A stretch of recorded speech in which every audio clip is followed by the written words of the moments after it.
네, 안녕하십니까. 10월 5일 목요일 정마감 5%입니다. 자, 오늘은 이제 2차 전지와 로봇 관련 좀 얘기를 드릴 게 있어요. 자, 어제도 오늘도 제가 지수가 많이 과매도권이다. 생각보다 더 많이 빠졌고 언더슈팅하는 구간이라 말씀드렸고요. 이럴 때는 매도 같은 걸 자제하는 게 바람직합니다. 여기서 밸류든 수급이든 따질 게 별로 없어요. 이미 사람들이 지금 패닉이나 공포에 많이 빠져 있습니다. 자기가 정말 열심히 크게 돈 들어가서 신용이든 미수든 들어간 것들이 자체적으로 지금 계속 개원하고 있다 말씀드렸잖아요. 이렇게 변동성이 크고 조금만 건드리면 팡팡 매도를 할 수 있는 그런 시장 내니까 어제 오늘 같은 케이스는 사실 과매도권 내에서 크게 의미를 두고 보시는 게 아니에요. 그냥 조금 떨어져서 관망하시면 좋습니다. 오늘 제가 로봇도 사실 매매를 한번 단기적으로 의미가 있었는데 좀 관망하는 흐름도 있었고 거기에 대한 시장 설명을 좀 드려볼게요. 자, 그리고 제가 오래된 고객들이 많으세요. 저랑 진짜 친구처럼 지인처럼 지내는 분이 많으신데 오늘 두세 번 정도 제가 통화를 한 다 똑같은 얘기십니다. 다 2차 전지라든지 못 팔았던 거에 대한 아쉬움이죠. 7월 말에 더 팔 걸. 자, 지수가 왜 이렇게 많이 빠지느냐. 걱정을 하시는 거예요. 주식을 아마 노려보셔도 이렇게 많이 빠지고 하면 저도 그렇습니다. 제가 봤을 때 아마 올해 들어서 전 세계 증시가 변동성이 큰 거는 이제 개인의 참여도가 높다 말씀드렸잖아요. 기관이라든지 그런 게 아니라 간접 투자가 아니라 본인이 직접 장기로 투자하는 미국도 마찬가지, 우리나라 특히도 마찬가지, 특히 그린 코스닥은 더 마찬가지겠죠. 그러다 보니까 7월 달에 더 올랐는 것처럼 9월, 10월 달에 더 많이 빠지고 있는 거예요. 하지만 제 PBR 말씀도 드렸습니다. PBR이 가장 기본으로 지수나 우리나라 증시를 밸류를 볼 수 있는 기본 지표라 보면 되는데 0.84배예요. 0.84배. 이게 어느 정도 수준이냐면 2008년에 서프라임 8월달 수준이고요. 2020년 코로나다 급락할 때 있지 않습니까? 이때보다 조금 나은 수준이에요. 자, 그리고 제가 9월달, 10월달 작년 기준으로 해서 비교를 많이 드리고 있는데 작년 9월달, 10월달 기준만큼 봤을 때는 그때랑 비슷합니다. 여기서는 사실은 매도하고 자시고 갈 게 별로 없어요. 어떻다 싸다 비싸다 말씀드릴 부분이 아니라 물론 계좌 보면 답답하죠. 저도 9월달에 지금 종목이 한 30%씩 빠졌거든요. 많이 빠진 것들은. 보면 사실 답답하고 화나고 막 그렇게 되는 게 당연한 사람 마음일 텐데 이렇게 과매도권에서는 뭐 기분 나쁘고 온갖 별의별 생각을 해봐야 시장은 알아주지 않습니다. 시장은 어차피 우리가 9월달 예상보다 많이 빠진 거는 인정을 해야 되는 부분이고요. 향후 여기서 대응을 하면서 시장을 따라가면 됩니다. 자, 제가 어제도 마찬가지, 오늘도 마찬가지였지만 어제도 오늘도 채권들 다 패닉이에요, 패닉. 오늘이 채권 살짝 반등을 주고 있거든요. 자, 오늘 하지만 반등은 우리나라 장 반등은 좀 미하겠습니다. 오늘도 사실 그냥 봤을 때는 원봉을 맞으면서 양봉이 안 나왔어요.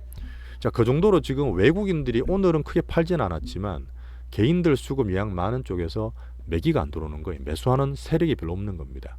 이런 상태에서는 그냥 조금 잔잔하게 기다리셔야 돼요. 가장 근본은 뭡니까? 미국이죠, 미국.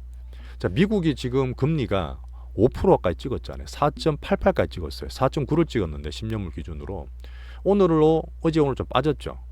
어제 미국 경기 관련 고용이 좀 안 좋게 나오면서 금리가 좀 떨어졌던 부분이 있고 여전히 나스닥은 버티고 있습니다. 자, 그래서 제가 어제도 말씀드렸지만 코스닥이 9월달, 10월달에 10% 넘게 떨어졌어요. 13% 떨어졌습니다. 이 부분에 대해서는 어떻게 할 수가 없어요. 인정하고 그냥 받아들인 수밖에 없습니다. 여기에서 지금 우리가 사고 팔고 할 게 아니라 포트 내에서 재편하고 시장이 정상화되는 과정을 좀 기다리셔야 되는 거예요. 자, 그럼 제가 10월달에 가능하리라 봅니다. 3개월 연속으로 때려내기는 원목 맞는 거는 현실적으로 힘들다 저는 보는 거예요. 자, 그리고 지금 아침에도 말씀을 드렸지만 충분히 과매도권에 있기 때문에 현금 있는 분들은 제가 이거를 사라고 말씀드릴 정도로 지금 많이 빠져 있는 상태예요. 지금 오히려 현금이 정말 중요하긴 한데도 그 정도로 현금을 써야 될 정도로 많이 빠진 과매도권을 인정하고 시장을 보시는 게 좋습니다. 자, 미국 경기가 여전히 기준은 빅배치를 좋게 보는 이유가 여전히 미국은 금리가 지금 겁이 나기 때문에 경기가 좋고 고용이 좋게 나오면 우리 주가가 빠지는 거죠. 왜? 금리가 올라가니까. 하지만 금리도 오버슈팅 되는 감이 없지 않아 있다 말씀드렸고, 자, 10년물 기준으로 4.88, 4.9, 5%까지 갔다가 이제 4.7% 떨어져 있습니다. 달러도 약간 살짝 빠져 있고요. 우리나라 환율도 어제 1360원 가다가 1350원대로 떨어져 있어요. 나름 조금 안정이 되고 있는데 주식은 여전히 사람들이 겁에 질려 있습니다. 매수를 못해요. 뭐 신용들하고 했는 사람들 겁이 나서 계속 장중에도 던진다 말씀드렸잖아요. 오늘 외국인들이 매수를 해주면 모르겠지만 코스닥은 물론 살짝 사긴 했습니다. 하지만 반등 자체가 따라온 사람이 관망 내지는 이 지표를 보다 보니까 힘이 없었다. 자, 양지수 기준으로 코스피 2400, 코스닥 800 같으면 누가 뭐라 해도 지금 정도에 사도 되는 분명한 과매도권이 맞습니다. 이거는 제가 확실하게 말씀드리는 거예요. 지수가 여기서 더 빠지려고 그러면 미국이 박살나야 되는데 미국이 지금 경기가 나쁜 게 아니라 말씀드렸고 지표로 급주는 국면이다 보니까 그러면 되게 낮게 보시면 되는 거죠. 자, 중기든 단기든 마찬가지입니다. 그냥 시장 자체에서 좀 관망하시면서 안정된 흐름 나올 때 판단하는 거지 지금 여기서 사람들 감정을 막 싣고 뭐 기분을 상하실 필요는 없다고 말씀드리는 거예요. 자, 2차 전지는 제가 말씀을 좀 드릴게요. 2차 전지가 사실은 어차피 에코프로 기준으로 90만 원대 밑으로 떨어져서 80만 원까지 지금 저평가 국면에 들어와 있습니다. 근데 지금 이거를 야 이때 더 많이 팔걸 7월 달에 더 팔걸 얘기하면 뭐합니까? 저희도 이때 뭐 단기는 다 팔았지만 2차 전지 갖고 있던 수익 났던 것도 이때 20%밖에 못 팔았잖아요. 10% 20%밖에. 그 130만 이상 안 팔았지 않습니까? 이렇게 되면 여기서는 그냥 가지고 있을 수밖에 없어요. 이미 수급적인 문제로 많이 팔고 있는 상태고 매기가 안 들어온다 하더라도 10월달 자체에 매크로 자체가 안정이 되거나 단기 반등 등락이 만들어지면 10월달은 반등 나와줄 때 그때를 기다리는 거죠. 지금은 비정상적인 구간이니까요. LG엔솔이나 SDI나 이런 것도 많이 빠졌습니다. 자, 오늘 LG엔솔이 도요다랑 상당히 큰 대량 수주 소식도 발표를 했어요. 이렇게 되면 메이저 5개 자동차 회사랑 다 계약을 맺은 겁니다. 근데 LG엔솔이 올해 올랐던 건 다 빠졌죠. 올해 초나 지금 주가가 비슷합니다. 회사가 큰 문제 있는 건 아니죠. 여전히 좋게 보지만 포스코 계열사도 마찬가지죠. 포스코 인터든 뭐든 계속 좋은 소식 나오고 있습니다. 2차 전지에서 정말 확실하게 신성장 먹거리를 위해서 일어나야 되는 과정이고 실적 관련 얘기 나오면 그때 또 미래 배점 발표를 하겠죠. 그렇게 되면 포스코도 주가를 움직일 수 있는 그런 흐름입니다. 하지만 에코프로 지금 저평가 되게 많이 빠져 있고 포스코 또 떨어져 있잖아요. 자, 그리고 뭐 코스피 대형주들 뭐 형편없이 올랐던 거 다 개어내고 올해 초처럼 가격이 다 돌아와 있지 않습니까? 자, 그리고 지금 또 떨어지니까 기관들이 목표가를 삼성 SDI 100만 원 내는 거를 60만 원, 70만 원 다시 떨준다 그러고 뭐 이런 얘기 나오고 있지만 이런 것들 항상 말씀드렸지만 약하게 보세요. SDI 그때 100만 원 올라간다 했을 때 꼭 꼭지실 때 목표가 올립니다. 오히려 떨어지고 안 좋으니까 목표가 낮추는 거예요. 약간 반대로 봐야 될 필요도 있고. 자, 올해 들어서 지금 그런 뉴스가 있습니다. 사실 2차 전지나 5월달 올랐던 반도체 빼고 얘들 대형주 빼잖아요. 코스피 코스닥 오른 게 없어요. 다 빠졌습니다. 자, 우리야 지금 뭐 9월달 좀 떨어져서 지금 한 달 정도 절고 있긴 한데 그 전에 수익 났던 감안하면 전체 시장 대비해서 상당히 잘하고 있는 거예요. 금연 자체를 보셔야 됩니다. 단기로 보실 필요가 없어요. 9월달에 좀 오슈팅되고 좀 빠져있다 하더라도 여기에 또 너무 감정을 싣지 마시라는 얘기입니다. 오늘 세 사람 다 통화를 하는데 똑같은 얘기를 하셔가지고 사실 저도 마찬가지죠. 저도 뭐 빠지면 기분 좋습니까? 근데 어차피 지금 상태에서 그거를 논하는 거는 그런 시기에 맞지 않다 보는 거고 저는 개인들이 그럴 때는 오히려 단기 바닥에 가까워졌다 판단하고 있습니다. 아, 참, 그리고 로봇테마 말씀드릴 게 좀 있어요. 자, 오늘 변동성이 많은 걸 감안한다 하더라도 두산 로보틱스가 사실 저는 오늘 열심히 봤거든요. 제가 근래 들어서 얘들 상태를 보기 위해서 로봇테마가 사실 어떻게 보면 시장 내에서 조금 흐름을 만들 수 있습니다. 제가 그때 말씀드렸던 지금 장이 되게 안 좋아서 2차 전지나 반도체가 지금 제 흐름을 못 가지고 있잖아요.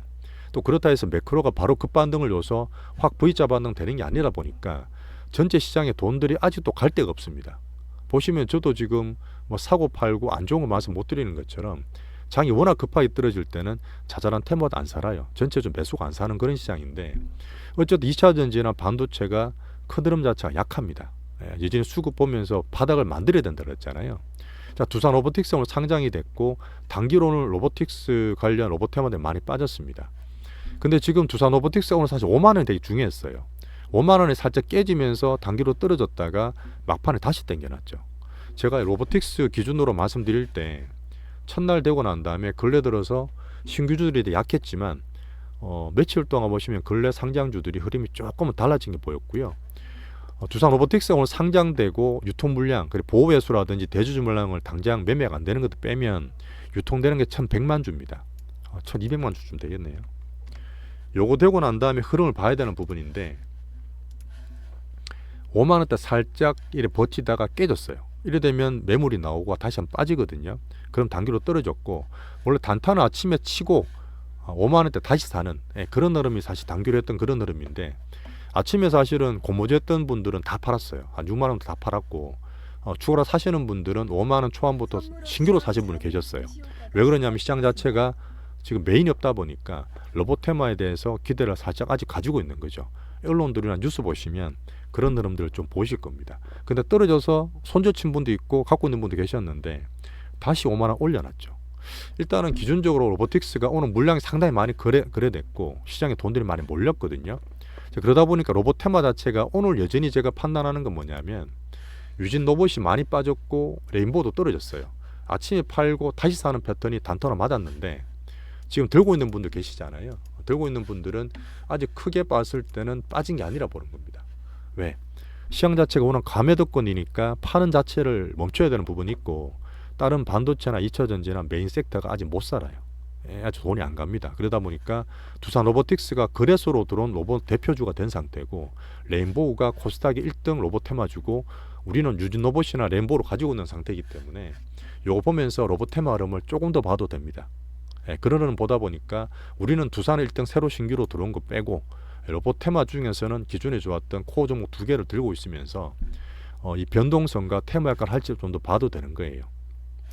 일단 뉴스를 보시면 계속 뭐 대기업 진출이라든지 조선업의 사람을 못 찾다 보니까 로봇을 사용한다 이런 얘기 많이 보셨을 거예요. 이런 것들 때문에 로봇 관련 계속 기대를 키우고 있는 상태고, 제가 보는 건 그러죠. 수급 자체가 보호회수를 걸어놓은 기간 매물이 되게 많습니다. 아직 500만 주 이상이 1개월 3개월 동안 못 팔고 있는 거예요. 얘들은 그때까지 가격을 연장을 시키고 유지를 시켜야 됩니다. 물론 많이 지수가 올랐으면 떨어질 수 있는데 지금은 거듭 말씀드리지만 지수가 너무 낮은 상태예요. 파는 걸 쉽게 안 하는 게 저는 좋다고 보는 거죠. 그런 면에서 로봇테마는 오늘 두산 들어왔고 메인 종목 2개를 들고 아직까지 조금 더 봐도 된다. 이런 흐름에서 지수랑 테마를 판단을 하겠습니다. 자, 반도체는 어제랑 비슷해요. 다행히 하이닉스가 많이 떴습니다.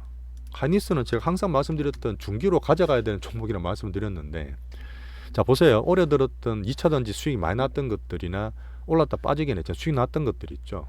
그런 것들 위에서 팔고 떨어지면 하이닉스를 사서 내년 보고 반도체를 바꿔놓으면 되는데 그게 쉽게 안 됩니다. 빠지면 같이 빠지고요. 올라도 하이닉스가 혼자 올라가죠. 이렇게 되면 또 못 사는 거죠 지금요. 다음에 또 떨어지면 사야 되는 부분이고, 자 반도체는 이제 좋게 보는 부분은 뭐냐면 여전히 4분기에 대한 우리나라 수출이나 반도체 업황에 대해서 바닥 친다고 보고 있어요. 하지만 3분기 실적 여전히 안 좋게 나온다 그랬잖아요. 하이닉스도 적자가 나올 거고 삼성전자 영업이익도 2조 원대 컨센보다 떨어져서 나올 겁니다.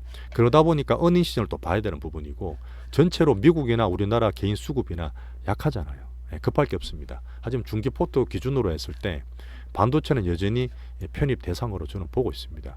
하이닉스도 올라왔기 때문에 이거는 뭐 단타 하신 분 안 계시겠죠.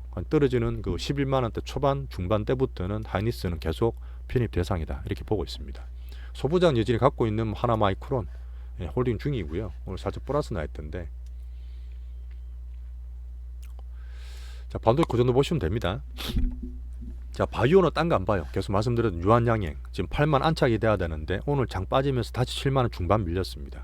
그때 우리 샀던 가격이 7만 초반 중반이었죠. 7만 2천 원 4천 원이었는데 그 밑에 되면 유한양행 사셔도 되는 구간이다.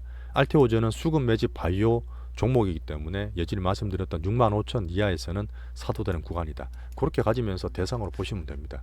시장 전체에서 제가 말씀드렸던 반도체, 2차전지 테마, 로봇 테마 이런 것들이 가장 메인입니다. 딴 거 이것저것 보실 게 없다고요. 딴 거 봐봐야 정신만 없고 약해서 변동이 더 심합니다. 자, 엔터는 JYP 계속 말씀드리고 있습니다. 자, 오늘 사실 제가 고객분이랑 통화를 하면서 저도 개인적으로 마음이 조금 왔다 갔다 있었습니다. 나름대로 기준을 잡고 시장 전체에 대한 과매도 국면, 저평가 국면을 한 번 더 강조를 드리는 부분이니까요. 여기에서 뭐 포토라든 시장을 판단하지 마세요. 개인분들은 항상 꼭지에서 일광을 하고 바닥에서 공포를 느낍니다. 지금 봤을 때는 분명히 바닥 밴드 내에서 움직이는 과정이고, 10월달 중에는 작년 10월과 같이 살짝 빠져 있지만 반등 모색할 수 있는 그런 기한으로 판단하고 있습니다. 자, 오늘 고생하셨고요. 내일 또 아침 같이 뵙겠습니다. 감사합니다.